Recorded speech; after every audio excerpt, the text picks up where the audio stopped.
Idete sa nechať inšpirovať na tento víkend? Ako ho budete vlastne tráviť?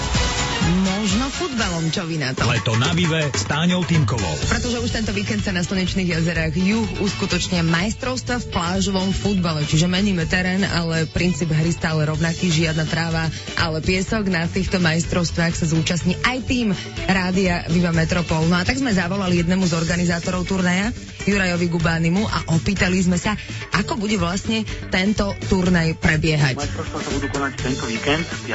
a 6.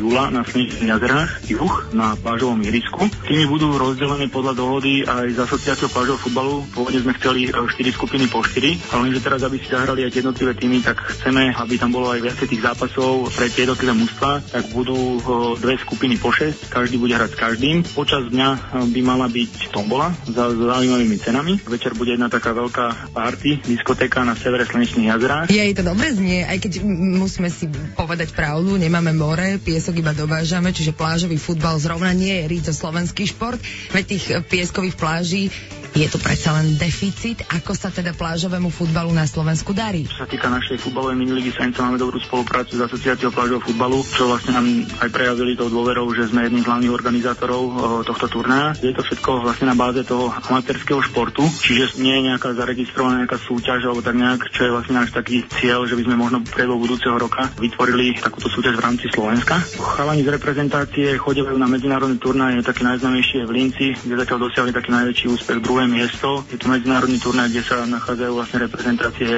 napríklad Rakúska. Minulý rok tam bolo aj dokonca Tahiti. Ak mám byť úprimný, aby som vedela ešte organizátorovi turnaja Jurovi Gubánimu položiť pár otázok, tak napríklad, že či aj kopačky si má človek pribaliť, keď sa už vyberie, ale myslím si, že by ste sa o tom mali presvedčiť sami a radšej si ich teda do batoha hoďte, do toho batoha, ktorým sa vyberiete na Slnečné jazera Juh, majstrovstva v plážovom futbale už tento víkend.